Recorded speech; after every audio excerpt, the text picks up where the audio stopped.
Shalom semuanya, di video kali ini kita akan merenungkan firman Tuhan bersama-sama. Dan judul video kali ini mengenai stres dan depresi. Oke, jadi saya akan membacakan firman Tuhan. Namun sebelumnya ya, teman-teman mungkin pernah mengalami yang namanya stres ya. Dan stres ini kita alami ketika kita mengalami tekanan hidup, ya kan? Stres adalah hal yang umum kalau saya bilang ya, karena ketika kita mengalami tekanan bertubi-tubi itu bisa membuat kita stres, kepikiran, ya kan? Tetapi bedanya dengan depresi, kalau depresi itu bisa terjadi akibat stres yang berkepanjangan dan mengganggu aktivitas kita sehari-hari. Dan depresi juga itu membuat kita itu kehilangan motivasi, putus harapan, rasanya hampa, bahkan sampai muncul keinginan untuk bunuh diri itu bisa loh. Muncul keinginan untuk menyakiti diri sendiri atau self-injury itu juga bisa. Ada seorang anak SMA ya, dia perempuan, dia kelihatannya ceria ya, kalau disapa senyum, baik ya di depan teman-temannya. Tapi ternyata dia menyimpan sesuatu yang tidak diketahui teman-temannya, sampai ada beberapa teman perempuannya juga mengetahui kalau dia suka melukai dirinya. Jadi dia, mohon maaf ya, ini jangan ditiru. Jadi dia menyilet kulitnya dan menggambarkan inisial nama lawan jenis gitu, atau orang yang dia suka, atau hanya menyilet menggambarkan apa gitu ya, atau huruf nama seperti itu. Dan dia lakukan di sudut atau di pojokan gitu ya, di sekolah misalkan ada WC yang tidak terpakai lagi, dia menyendiri di situ, atau di tangga seperti itu. Walaupun kita tidak bisa mendiagnosis langsung kalau orang ini hanya terkena depresi ya, bisa jadi gejala lainnya, penyakit mental lainnya, tetapi ini mengingatkan kita bahwa ternyata depresi juga bisa memicu seorang untuk melakukan self-injury atau melukai dirinya, bahkan lebih lagi keinginan bunuh diri. Oleh karena itu, saudara kalau yang mengalami depresi, saudara harus sadar bahwa Tuhan mengasihi Anda, Tuhan Yesus mengasihi saudara, sehingga saudara perlu tahu bahwa Tuhan Yesus tidak meninggalkan saudara sendirian ketika menghadapi masalah. Ya, saudara belum bisa berdamai dengan diri sendiri, atau saudara masih kehilangan motivasi, datanglah pada Tuhan ya. Curhat, menangislah di hadirat Tuhan, karena hanya Tuhan yang bisa menolong kita ya. Ketika kita mengandalkan Tuhan, saya percaya Tuhan pasti buka jalan keluar supaya kita mampu menghadapi masalah-masalah kita, supaya kita lepas dari depresi. Oke, nah di video kali ini kita mau belajar dari Elia, bagaimana Elia itu ya, dia itu mendapat ancaman dari Isabel. Isabel adalah istri Raja Ahab. Waktu itu Ahab sebagai Raja Israel ya pada masanya. Jadi ceritanya setelah kuasa Allah dinyatakan di Gunung Karmel ya, ketika Allah menurunkan api dan menyambar korban bakaran di situ ya, dan itu mempermalukan nabi-nabi Baal yang di situ ya. Dan di situ kuasa Tuhan dinyatakan. Elia melihat dengan mata kepalanya sendiri. Tetapi setelah itu ya, ketika dia mendapat ancaman dari Isabel ya, karena Elia setelah Tuhan menyatakan kuasanya di Gunung Karmel kan, Elia membunuh itu nabi-nabi Baal itu, 450 nabi Baal. Dan Isabel ini tidak terima.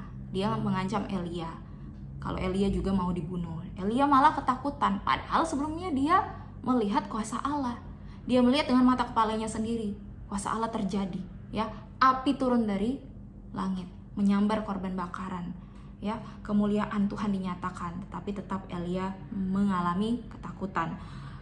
Oke, saya bacakan dulu 1 Raja-Raja pasal 19 ayat 1 sampai 15. Judul perikopnya Elia ke Gunung Horeb. Lalu lanjut dari ayat 9 itu judulnya Allah menyatakan diri di Gunung Horeb. Jadi Saya mulai bacakan dari Elia itu mendapat ancaman, ya, ancaman dibunuh, ya, oleh Isabel, gitu ya. Jadi ayat 1 sampai ayat 4 dulu. Ketika Ahab memberitahukan kepada Isabel segala yang dilakukan Elia dan perihal Elia membunuh semua nabi itu dengan pedang, maka Isabel menyuruh seorang suruhan mengatakan kepada Elia, "Beginilah kiranya para Allah menghukum aku. Bahkan lebih lagi daripada itu, jika besok, kira-kira pada waktu ini aku tidak membuat nyawamu sama seperti nyawa salah seorang dari mereka itu."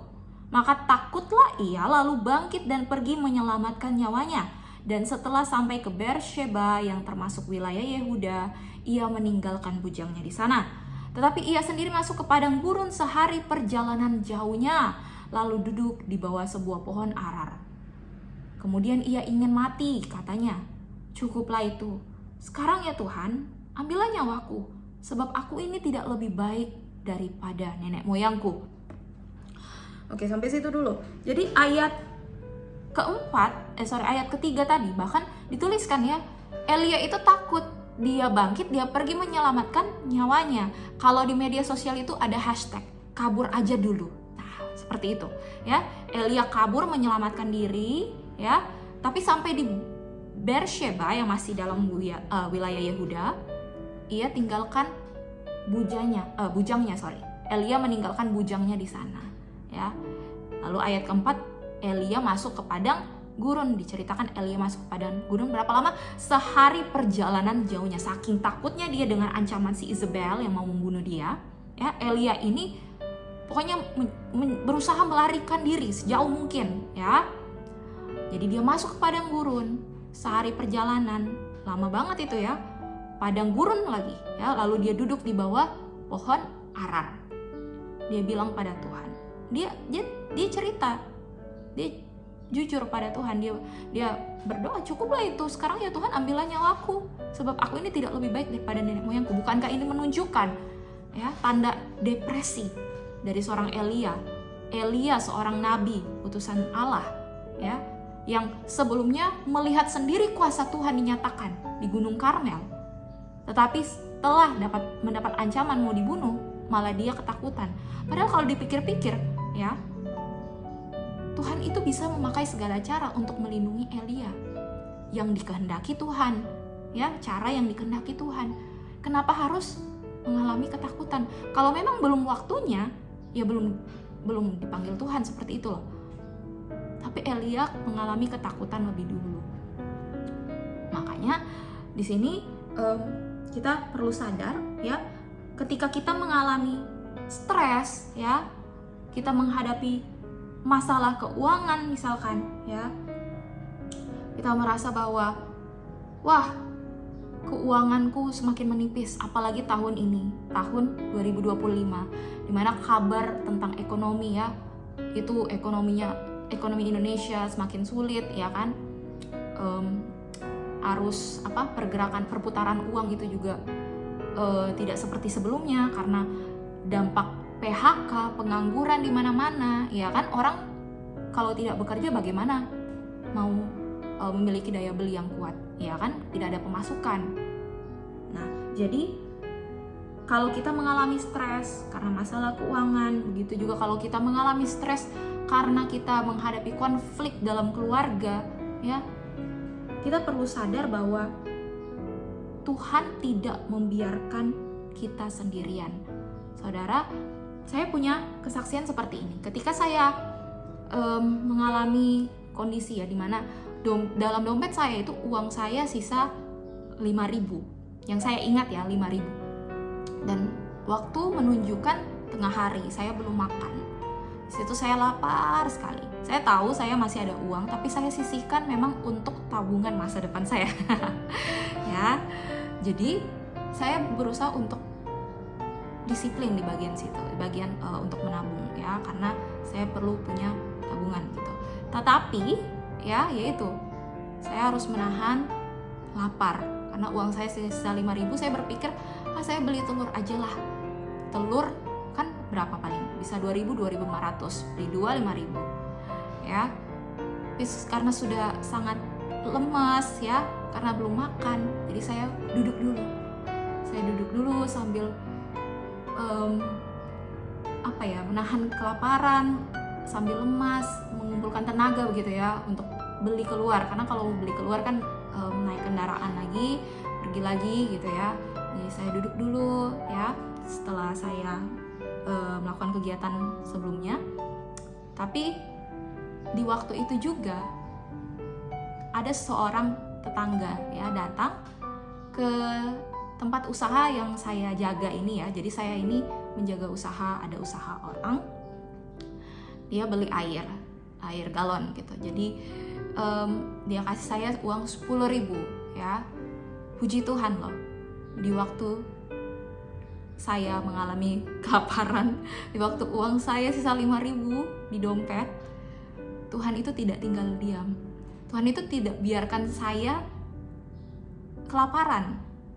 Dan itu yang saya alami, bahwa pertolongan Tuhan tidak pernah terlambat. Jadi uang saya 10.000 tambah 5.000 jadi 15.000 kan di dompet. Dan tidak sampai di situ, ternyata kakak saya pun datang ya. Saya punya kakak, dia datang ke tempat usaha ini. Dan namanya saya dengan kakak saya itu ya, saudara yang mohon maaf ya kalau saya dengan kakak saya itu kalau bercandanya memang agak lepas. Jadi agak lepas itu dalam artian yang ngelawak, ngelucu. Jadi saya bilang begini ke kakak saya, "Bos, kasihanilah diriku, lapar bos, mau beli makan." Kakak saya itu hatinya baik sekali saudara. Hati yang dermawan ya. Dia tidak tega membiarkan adiknya kelaparan. Jadi dia kasihlah uang saya. Jadi uang yang tadi saya simpan di dompet yang 10.000 ya kan, tapi saya pakai uang kakak saya untuk membeli makanan. Begitu saudara. Jadi bagaimana ya, selalu ada pertolongan. Dari kesaksian saya ini saya mau ingatkan bahwa selalu ada pertolongan Tuhan ya bagi setiap kita, dan pertolongan Tuhan itu tidak pernah terlambat. Makanya ada ayat yang mengatakan, janganlah khawatir akan apa yang akan kamu makan, ya kan? Janganlah khawatir akan apa yang kamu pakai. Seperti itu ya. Jadi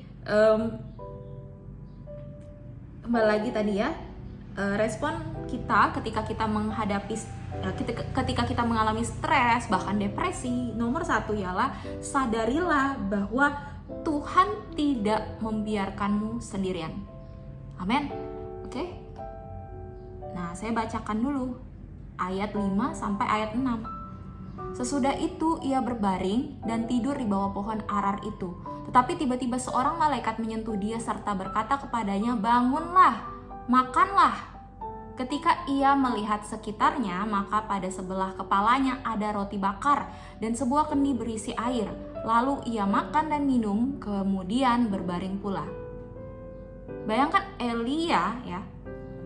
Elia ini rasanya ingin mati saja. Dia minta Tuhan ambil nyawanya karena sudah putus asa, sudah kehilangan motivasi. Padahal dia tahu dia seorang nabi, ya kan? Tapi Tuhan tidak membiarkan Elia sendirian, ya. Elia berbaring menunjukkan ya sudahlah, hidupku ginilah. Apalagi yang harus kulakukan gitu. Nyawaku terancam.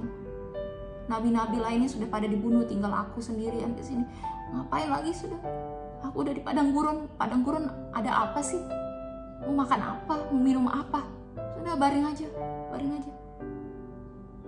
Tapi Tuhan tidak meninggalkan Elia sendirian.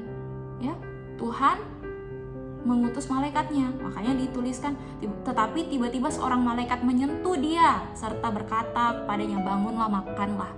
Bayangkan saudara, di tengah padang gurun tiba-tiba dibangunin, bangun Elia. Terus ngeliat, sebelahnya sudah ada roti bakar, sudah ada kendi berisi air. Bukankah itu berasal daripada Tuhan? Siapa yang membawa itu semua? Tuhan, ya, melalui malaikat yang Dia utus. Jadi bahkan dalam situasi sulit sekalipun, saya percaya bahwa Tuhan itu selalu menyertai kita, saudara.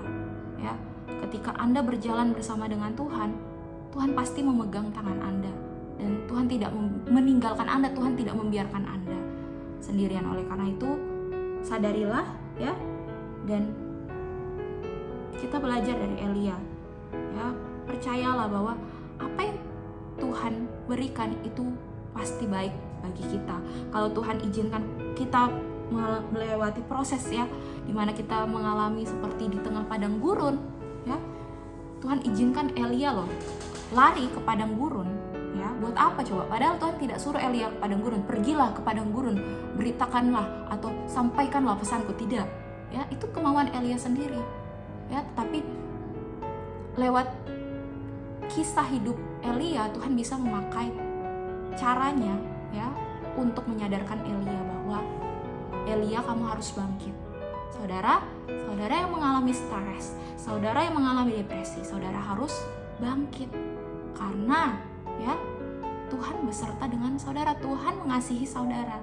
Ya kalaupun stres karena masalah-masalah, entah itu masalah pekerjaan juga ya, tadi kan masalah keuangan, konflik keluarga, atau tuntutan pekerjaan ya. Bisa juga karena ada kesalahpahaman di lingkungan gereja, di lingkungan pelayanan ya, antara pemimpin dan orang yang dipimpin. Jangan biarkan stres itu membuat saudara akhirnya berlarut-larut menjadi sebuah depresi. Atau jangan biarkan stres itu malah membuat saudara malas. Ya udahlah, nggak usah pelayanan. Ya udahlah, nggak usah kerjain proyeknya itu. Ya udahlah, nggak usah berjuang cari uang. Ya udahlah, nggak usah tegur dia. Nggak usah tegur. Dia udah menyakiti hati aku. Ya udahlah. Saudara begini, kalaupun ada orang yang menyakiti hati kita ya, entah lewat perkataannya atau tingkah lakunya, ya kan? Saya belajar di sini ternyata memang ya kita perlu memaafkan, kita perlu mengampuni. Tapi tetap kita sapa dia dengan kasih Kristus. Ya, tunjukkan bahwa kita itu tidak mau bermusuhan dengan dia. Jadi kalau bisa disapa saja, tapi Anda tahu batasannya. Maksudnya kalaupun memang sikapnya tidak baik, tingkah lakunya tidak benar, ya jangan ikut-ikutan. Tapi kalau menegur, tegurlah dengan kasih, dengan senyuman, dengan sapa. Itu sih yang membuat saya sadar akhir-akhir ini. Karena saya mengalami juga jujur ya, ketika saya harus berhadapan dengan orang yang keras kepala, orang yang tingkah lakunya memang benar-benar gak bisa diatur ya.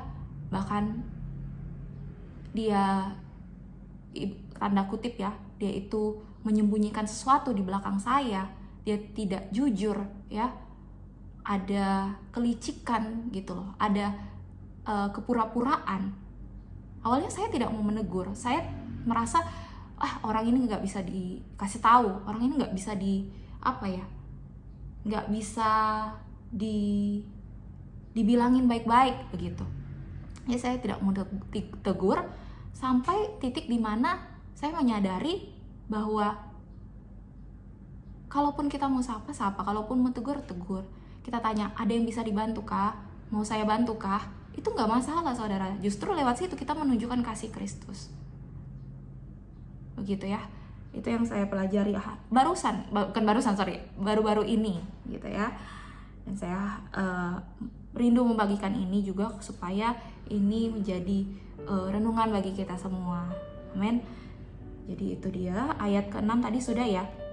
Jadi Elia makan, minum, tetapi apa yang terjadi? Elia berbaring lagi, ya. Motivasinya masih hilang, kehilangan motivasi, ya. Masih merasa letih berkepanjangan, merasa berat bangun, merasa berat untuk beraktivitas. Tanda-tanda depresi seperti itu, ya. Sedihnya terlalu mendalam, pokoknya rasanya udahlah, nggak mau berjuang lagi. Tapi Tuhan tidak membiarkan Elia sendirian. Tuhan tidak membiarkan Elia begitu-begitu saja, ya. Apa yang terjadi? Ayat selanjutnya, ayat 7-8. Tapi malaikat Tuhan datang untuk kedua kalinya dan menyentuh dia serta berkata, "Bangunlah, makanlah, sebab kalau tidak perjalananmu nanti terlalu jauh bagimu." Sampai ayat itu dulu ya, ayat 7 dulu. Tuhan tahu apa yang akan saudara hadapi ya setelah ini ya. Setelah momen ini dimana saudara mungkin merasa stres, saudara mungkin merasa depresi. Tapi ketika Tuhan mau mengingatkan saudara, bangunlah, makanlah. Itu artinya apa? Tuhan mau saudara makan makanan rohani ya, yang membangkitkan iman saudara, iman Anda dan saya ya. Jadi poin nomor 2, makanlah makanan rohani yang membangkitkan imanmu. Bacalah Alkitab, renungkanlah firman Tuhan. Karena itulah yang akan membangkitkan iman kita, yang membuat kita semangat untuk menghadapi masalah di depan mata kita ya. Untuk kita mampu mengatasi depresi, kita perlu ya campur tangan Tuhan. Bagaimana caranya? Pahami firman Tuhan ya, baca, renungkan. Seperti itu, minta tuntunan Roh Kudus. Nah, ayatnya yang ke-8 tadi belum ya. Ayat 8, maka bangunlah ia lalu makan dan minum. Dan oleh kekuatan makanan itu ia berjalan 40 hari 40 malam lamanya sampai ke gunung Allah, yakni gunung Horeb. Elia memutuskan untuk bangun ya, dia mau taat, dengar-dengaran ya. Kalau malaikat Tuhan bilang bangunlah, makanlah ya, karena malaikat Tuhan ya, Tuhan utus gitu. Jadi Elia bangun, Elia mau mentaatinya. Elia makan, Elia minum, dan oleh kekuatan makanan itu Elia bisa berjalan berapa lama? 40 hari 40 malam, bukan sehari semalam lagi, 40 hari 40 malam ya. Ketika kita mau taat ya, ketika kita mendengarkan suara Tuhan, ayo baca firman, ayo renungkan firman, atau ketika kita diingatkan oleh Tuhan ya, diingatkan ayat-ayat Alkitab, renungkanlah ya, introspeksi diri. Aku harus apa nih? Wah, aku diingatkan untuk seperti ini gitu. Supaya apa? Ketika kita sudah bangun, kita bangkit nih, kita berdiri, kita tahu kita sedang menghadapi masalah A, B, C, D. Kita tahu kondisi kita stres, bahkan mungkin ada yang depresi. Tapi karena kita sudah makan makanan rohani ya, kita tahu perintah Tuhan, kita tahu kebenaran firman Tuhan, maka kita akan siap untuk menghadapi masalah A, B, C, D. Karena kita tahu bagaimana cara menghadapinya. Lewat apa? Firman Tuhan. Itu saudara ya. Mau seberapa lama pun kita menghadapi masalah-masalah itu yang datang bertubi-tubi ya, yang bahkan belum selesai sampai detik ini ya, atau mungkin kita merasa wah ini masalah ini masih lama, atau masalah ini nggak habis-habis, masalah ini mungkin nggak selesai. Tapi ya, Anda harus ingat ya, ada saatnya ya masalah itu kadaluarsa. Ada saatnya masalah itu akan selesai ya. Hanya saja Tuhan izinkan Anda diproses untuk menghadapi masalah-masalah itu supaya iman Anda semakin teguh, supaya Anda tahu cara menghadapi masalah-masalah tersebut, supaya Anda bergantung pada kebenaran firman Tuhan, mengandalkan Tuhan. Oleh karena itu penting untuk makan makanan rohani yang membangkitkan iman saudara. Amin. Oke. Nah, makanya Amsal pasal 18 ayat 14, coba ya, saya bacakan dulu, saya cari dulu Amsal pasal 18 ayat 14 ini. Orang yang bersemangat dapat menanggung penderitaannya, tetapi siapa akan memulihkan semangat yang patah? Ya, orang yang bersemangat dapat menanggung penderitaannya. Ketika kita membaca, merenungkan firman Tuhan, ya, ketika kita memuji menyembah Tuhan, kita masuk dalam hadirat Tuhan, saya yakin dan percaya ada sukacita yang Tuhan beri dalam hati kita. Ada damai sejahtera yang tidak bisa dijelaskan dengan kata-kata, ya. Karena damai sejahtera itu sebetulnya Tuhan sudah beri pada kita. Tinggal kita klaim saja, ya. Ketika kita masuk dalam hadirat Tuhan, kita bermazmur, ya, kita memuji menyembah Tuhan. Di situ tuh ada kekuatan, saudara. Ketika kita mengucapkan mazmur, pujian, penyembahan, ada kekuatan dari Tuhan yang mengalir atas kita, sehingga kita mengalami damai, sejahtera, sukacita, meskipun kita sedang menghadapi masalah. Jadi itu yang membuat kita semangat. Makanya ayat 14 tadi, Amsal pasal 18 ayat 14 dikatakan orang yang bersemangat dapat menanggung penderitaannya.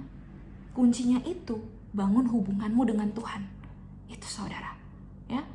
Tetapi siapa akan memulihkan semangat yang patah? Bukankah Tuhan yang mampu memulihkan semangat yang patah? Oleh karena itu datang pada Tuhan, ya. Anda mengalami stres, bawa dalam doa, Tuhan tolong aku. Tuhan bukakan jalan. Tuhan buat aku tetap fokus mengerjakan apa yang harus aku kerjakan, sehingga stresku ini tidak mempengaruhi aktivitasku yang lain, ya. Wajar stres, ya. Saya juga mengalami stres pernah, ya, gitu. Tapi kembali lagi, pikirkan fokus Anda apa, fokus saya apa. Bukan stres aja kan, masih banyak hal lain yang harus dikerjakan. Lanjut ya, Amsal 23 ayat 18. Karena masa depan sungguh ada dan harapanmu tidak akan hilang. Nah ini nih, ya, kita harus ingat sesuatu yang membangkitkan iman kita, ya, itu adalah firman Allah. Ada contoh seperti ini ya, cerita. Jadi ada seorang perempuan, dia itu sebelumnya belum pernah pacaran. Tetapi maksudnya belum pernah pacaran yang serius ya. Mungkin pernah pacaran tapi hanya cinta monyet ya. Jadi cuma 1 minggu, 1 hari ya. Tapi perempuan ini ketika dia pacaran yang serius, dia masih belum mengerti. Dia masih polos. Ternyata lawan jenisnya, mohon maaf ya, itu mengarahkan dia untuk berbuat dosa seks di luar nikah. Dan dia terlanjur jatuh dalam dosa itu. Dan dia mengalami keadaan dimana dia itu disakiti oleh pacarnya, disakiti oleh lawan jenis, dalam arti disakiti secara batin ya. Tapi namanya dia tidak mengerti ya, cinta yang maksudnya pacaran yang kudus itu seperti apa. Dia tidak memahami pacaran yang takut akan Tuhan, yang berkenan di hadapan Tuhan itu seperti apa. Dia tetap melanjutkan hubungan pacaran itu sampai titik dimana pasangannya itu meninggalkan dia, ya, putus. Karena dia berpikir, karena aku sudah sampai laki-laki itu, aku rela memberikan hidupku, maksudnya aku rela berikan tubuhku. Tapi kenyataannya dia yang ditinggalkan. Dan setelah putus, dia merasa hampa, dia merasa putus asa, dia merasa kehilangan harapan, kehilangan motivasi, ya, seakan-akan dia nggak punya masa depannya suram. Tapi balik lagi, kalau perempuan ini membiarkan dirinya terus-menerus begitu, bisa jadi ada rasa ingin bunuh diri atau rasa ingin menyakiti dirinya. Ada trauma, ada kepahitan. Tapi yang perempuan ini lakukan ialah dia malah mendekat pada Tuhan.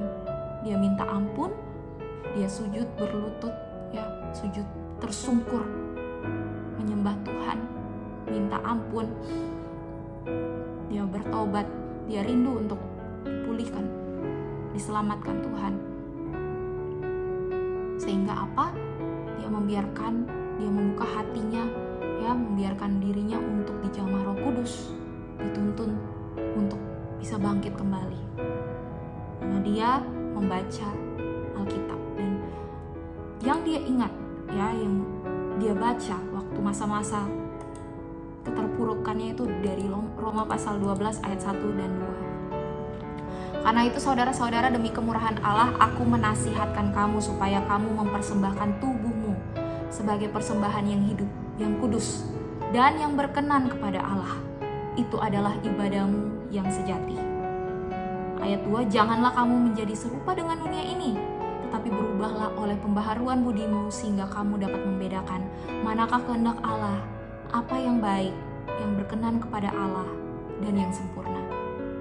Perempuan ini sadar dan memahami ternyata Tuhan mau perempuan ini untuk bertobat dan mempersembahkan tubuhnya sebagai persembahan yang hidup, yang kudus dan yang berkenan pada Allah.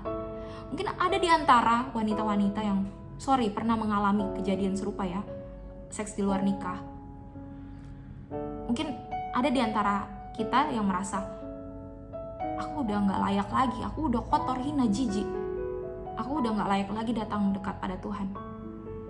Tubuhku ini sudah dilecehkan, tubuhku ini sudah kotor. Tapi justru ketika saudara mengalami keadaan di mana saudara ngerasa nggak layak, datanglah pada Tuhan. Karena iblis berusaha buat kita itu, mental kita itu down, buat kita itu berpikir aku sudah nggak layak sehingga aku harus jauh dari Tuhan. Iblis itu mau seperti itu. Makanya lawanlah pikiran-pikiran seperti itu, datang mendekat pada Tuhan. Karena apa? Karena Yohanes pasal 3 ayat 16 berkata, karena begitu besar kasih Allah akan dunia ini, sehingga ia telah mengaruniakan anaknya yang tunggal, supaya setiap orang yang percaya kepadanya tidak binasa, melainkan beroleh hidup yang kekal. Jadi kalau saudara merasa nggak layak, merasa kotor, hina, jijik, datanglah pada Tuhan, karena hanya Tuhan yang mampu menyucikan saudara. Ya, Tuhan Yesus telah datang ke dunia ya sekitar 2000 tahun yang lalu untuk menyelamatkan kita yang berdosa, ya, menyucikan kita dari segala kejahatan. Karena begitu besar kasih Allah akan dunia ini sehingga ia telah mengaruniakan anaknya yang tunggal. Siapa? Yesus Kristus, supaya setiap orang yang percaya kepadanya tidak binasa, melainkan beroleh hidup yang kekal. Jadi saudara, datanglah pada Tuhan. Jangan batasi dirimu, aku gak layak lagi, aku takut datang berdoa atau datang menyembah Tuhan, aku takut. Jangan begitu saudara, ya. Lawanlah, ya, ketakutanmu, lawanlah perasaan trauma itu dengan apa? Dengan datang mendekatkan diri pada Tuhan. Amin. Ya, ingat tadi Amsal 23 ayat 18 kan, karena masa depanmu apa? Masa depanmu masih ada, karena masa depan sungguh ada dan harapanmu tidak akan hilang. Ya, perempuan tadi yang mengalami kondisi mana dia depresi, ya, dia pikir masa depannya suram, dia udah nggak punya masa depan lagi. Siapa yang mau sama dia? Emang ada cowok yang mau sama dia yang sudah dikotori seperti itu? Tapi karena perempuan ini memutuskan untuk bangkit, berdiri menghadapi apa yang sudah terjadi, dan dia mau mengakui kesalahannya, dia mau mengakui dosanya di hadapan Tuhan, dia mau bertobat, dan dia betul-betul menunjukkan bukti pertobatannya, ya, dia betul-betul mempersembahkan hidupnya, tubuhnya, ya, kepada Tuhan. Dalam artian dia mau hidup dalam pertobatan, hidup meneladani Tuhan Yesus, hidup mentaati firman Allah, ya, karena dia mau diubahkan, dipulihkan Tuhan. Apa yang terjadi? Masa depannya sungguh ada dan harapannya tidak akan hilang. Yang terjadi ialah setelah kejadian tersebut, perempuan tersebut, ya, setelah berapa bulan, perempuan ini dibawa Tuhan ke luar negeri, dan di situ, ya, masa depannya cerah karena dia bertemu dengan begitu banyak orang-orang, ya, yang perhatian dengan dia juga, yang membantu dia untuk mengalami masa-masa pemulihan, mendukung dia, mensupport dia dalam doa, sehingga membuat perempuan ini mengalami sekolah kehidupan yang sangat-sangat berharga dalam hidupnya, dan itu mengubahkan dirinya, gak cuma hatinya, tapi karakternya, tingkah lakunya, perkataannya terhadap orang lain. Jadi, apalagi saudara, ya, pentingnya makan makanan rohani, karena itulah yang membangkitkan iman Anda dan saya. Amin. Yang ketiga, jangan memendam masalahmu sendirian. 1 Raja-Raja pasal 19 ayat ke-9 sampai 12, ya. Di sana masuklah ia ke dalam sebuah gua dan bermalam di situ. Maka firman Tuhan datang kepadanya, demikian, apakah kerjamu di sini, hai Elia? Ayat 10 jawabnya, aku bekerja segiat-giatnya bagi Tuhan Allah semesta alam. Karena orang Israel meninggalkan perjanjianmu, meruntuhkan mesbah-mesbahmu, dan membunuh nabi-nabimu dengan pedang. Hanya aku seorang dirilah yang masih hidup, dan mereka ingin mencabut nyawaku. Lalu firman-Nya, keluarlah dan berdiri di atas gunung itu di hadapan Tuhan. Maka Tuhan lalu, angin besar dan kuat yang membelah gunung-gunung dan memecahkan bukit-bukit batu mendahului Tuhan. Tetapi tidak ada Tuhan dalam angin itu. Dan sesudah angin itu datanglah gempa, tetapi tidak ada Tuhan dalam gempa itu. Dan sesudah gempa itu datanglah api, tetapi tidak ada Tuhan dalam api itu. Dan sesudah api itu datanglah bunyi angin sepoi-sepoi basah. Oke, jadi ceritanya Elia sudah sampai di di Gunung Horeb ya, dia masuk ke dalam sebuah gua dan bermalam di situ. Tapi firman Tuhan ya, Tuhan tanya pada Elia, apakah kerjamu di sini hai Elia? Terus Elia jawab, aku bekerja segiat-giatnya bagi Tuhan, Allah semesta alam, ya kan? Karena orang Israel meninggalkan perjanjianmu, meruntuhkan mezbah-mezbahmu, dan membunuh nabi-nabimu dengan pedang. Hanya aku seorang dirilah yang masih hidup, dan mereka ingin mencabut nyawaku. Di sini kelihatan ya, Elia itu jujur, dia terbuka ya pada Tuhan. Tuhan tanya ke Elia, Elia menjawab. Jadi nomor 3, jangan memendam masalahmu sendirian. Ketika Anda mengalami stres, Anda bahkan mengalami depresi, datang pada Tuhan, bawa dalam doa, jujur dan terbukalah di hadapan Tuhan. Ya, nomor 1 bawa dalam doa. Yang kedua, ya, saudara mau untuk dimuridkan. Ya, ada pemuritan yang namanya pemuritan, entah itu melalui komsel ya, kelompok sel atau CG, connect group atau small group, ya, kelompok atau komunitas di mana kita bisa bertumbuh ya kerohanian kita di dalam Kristus Tuhan bersama dengan orang-orang percaya yang mau dimuridkan. Jadi maulah untuk dimuridkan seperti itu, oke? Dan pastikan Anda betul-betul memiliki hati yang mau diajar, dibentuk ya, dan kehadiran juga penting ya. Kalau Anda juga jarang-jarang datang ya buat apa ya?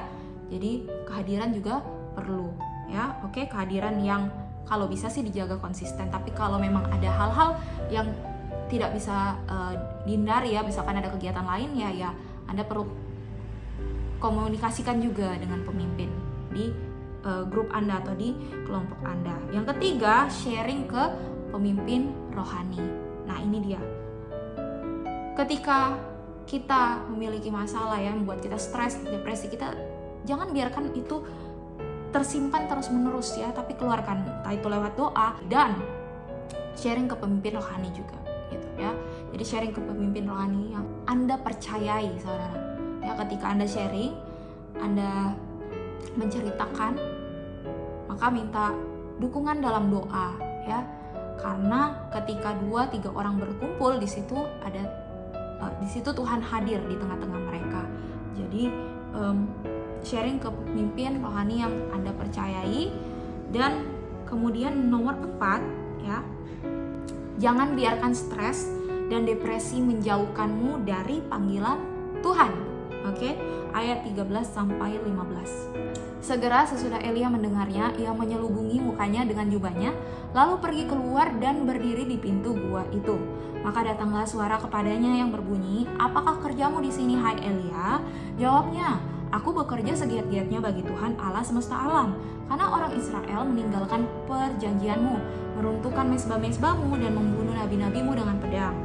Hanya aku seorang dirilah yang masih hidup, dan mereka ingin mencabut nyawaku. Ayat 15, firman Tuhan kepadanya, pergilah, kembalilah ke jalanmu melalui padang gurun ke Damsyik, dan setelah engkau sampai, engkau harus mengurapi Hazael menjadi raja atas Aram. Tadi Tuhan sudah tanya loh di ayat yang sebelumnya, kan ada tuh ayat yang ke-9, apakah kerjamu di sini hai Elia? Terus Elia jawab. Lalu Tuhan tanya lagi, setelah ya angin besar dan kuat muncul, setelah gempa bumi muncul, setelah api muncul, dan Tuhan yang mendatangkan itu semua ya. Jadi begini saudara, Elia ini setelah ditanya Tuhan, dia jawab. Tuhan tanya 2 kali, dia jawab juga ya, jawaban yang sama ya. Artinya apa? Tuhan mau menegaskan di sini, apakah kerjamu di sini hai Elia? Pertanyaannya begini, apakah Tuhan menyuruh Elia ke Gunung Horeb? Apakah Tuhan menyuruh Elia untuk bersembunyilah dalam sebuah gua dan bermalamlah di situ? Berdasarkan yang tertulis tidak kan? Tapi Tuhan bertanya, apakah kerjamu di sini hai Elia? Kalau kita telusuri ya ke ayat-ayat sebelumnya ya, di ayat 8, maka bangunlah ia lalu makan dan minum, dan oleh kekuatan makanan itu ia berjalan 40 hari 40 malam lamanya sampai ke gunung Allah, yaitu yakni gunung Horeb ya. Dikatakan gunung Horeb itu gunung Allah. Kalau kita mencoba memahami ya, cara pandang Elia ini maksudnya apa? Kenapa ke Gunung Horeb? Ya, waktu itu kan dia mengalami ancaman ya, dia merasa diancam, terancam nyawanya ya, dia mau dibunuh sama Isabel ya. Mungkin dia udah dikejar-kejar tuh sama Isabel, tapi dia melarikan diri duluan. Dia lari, dia pergi ke gunung Allah ya, Gunung Horeb, karena dia merasa aku harus lari kepada Tuhan, karena Tuhan adalah perlindunganku, tempat perlindunganku, gunung batuku.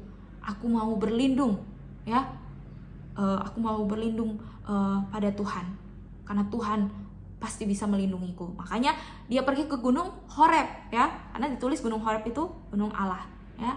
Memang ya, benar adanya ketika kita mengalami masalah ya, kita datang pada Tuhan ya.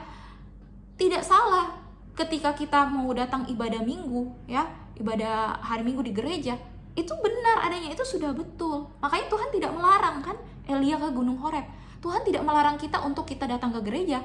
Justru Tuhan senang ketika kita mencari hadirat Tuhan, ketika kita mau memuji menyembah Tuhan, ya kan? Tapi Tuhan menanyakan, apakah kerjamu di sini, hai Elia? Apakah panggilan saudara? Ya, kalau saudara hanya fokus begini, oh, Tuhan aku mengalami stres, aku depresi, aku maunya, pokoknya intinya aku doa, atau aku datang ke connect group CG atau ke komsel, atau aku datang tiap minggu ibadah, itu sudah cukup dah itu. Yang penting aku merasa aman dalam Tuhan, aku berlindung pada Tuhan, aku datang tiap hari Minggu ibadah gitu. Aku udah merasa, wah aku tenang. Tunggu dulu. Tuhan mau Anda itu berbuah juga saudara ya. Jadi bukan hanya menikmati bait Allah, bukan hanya memuji menyembah Tuhan, tapi ada pengaplikasian dari firman Tuhan yang saudara baca dan renungkan. Dan itu yang akan membuat saudara berbuah. Lewat apa? Aktivitas Anda, kegiatan Anda sehari-hari ya. Apa yang Anda bisa lakukan? Yaitu mengerjakan panggilan dari Tuhan ya. Panggilan saudara apa? Makanya Tuhan tanya 2 kali bahkan sampai ke Elia, apakah kerjamu di sini hai Elia? Ya kan? Elia masih jawab yang sama, ya kan? Lalu apa yang Tuhan katakan? Ayatnya yang ke-15. Firman Tuhan kepadanya, pergilah, kembalilah ke jalanmu melalui padang gurun ke Damsyik, dan setelah engkau sampai, engkau harus mengurapi Hazael menjadi raja atas Aram. Tuhan bilang loh, pergilah, kembalilah ke jalanmu melalui padang gurun ke Damsyik. Elia masih harus melalui padang gurun lagi gitu. Jadi saudara, kalaupun saudara diingatkan Tuhan untuk kejarlah visi dan misi yang Tuhan beri ya, atau kerjakan panggilanmu, tapi saudara masih menghadapi masalah, bahkan masalah datang bertubi-tubi, semakin banyak, saudara masih menghadapi keadaan yang membuat saudara stres, tetap fokus kerjakan panggilan saudara, fokus mengejar visi dan misi yang Tuhan berikan dalam hidup saudara. Amin. Jadi poin nomor 4, jangan biarkan stres dan depresi menjauhkanmu dari panggilan Tuhan. Oke, jadi 4 poin yang bisa kita pelajari ya dalam video kali ini. Yang pertama, sadarilah bahwa Tuhan tidak membiarkanmu sendirian. Ya, ketika Anda mengalami stres, depresi, Anda harus sadar bahwa Tuhan menyertai saudara bahkan dalam setiap persoalan yang kau hadapi. Poin nomor 2, makanlah makanan rohani yang membangkitkan imanmu. Jangan meremehkan kuasa firman Tuhan, karena ketika Anda membacanya, Anda merenungkannya, maka firman Tuhan itu yang menguatkan Anda ketika Anda menghadapi badai. Bahkan badai itu sebesar apapun, tetap kalau Tuhan mengarahkan Anda untuk mengerjakan sesuatu, itu pun tiba-tiba muncul karena ada firman Tuhan yang menguatkan hati saudara, yang membangun, meneguhkan imanmu. Oke? Yang ketiga, jangan memendam masalahmu sendirian. Kembali lagi, bawa dalam doa, tapi kalaupun saudara ya perlu dukungan doa, saudara jangan memendam sendirian. Sharing lah ya ke ke pemimpin rohani atau orang yang Anda percayai ya, hamba Tuhan atau pemimpin dalam grup-grup rohani ya, seperti itu, dan minta dukungan doa ya. Yang nomor 4, jangan biarkan stres dan depresi menjauhkanmu dari panggilan Tuhan. Oke? Kalaupun Anda stres, oke. It's okay, ya. Wajar orang stres menghadapi banyak masalah. Tapi jangan biarkan fokusmu hanya untuk meredakan stresmu saja. Ya, kembali lagi. Fokus. Lakukan apa yang Tuhan suruh untuk kau kerjakan. Tuhan Yesus memberkati. Shalom.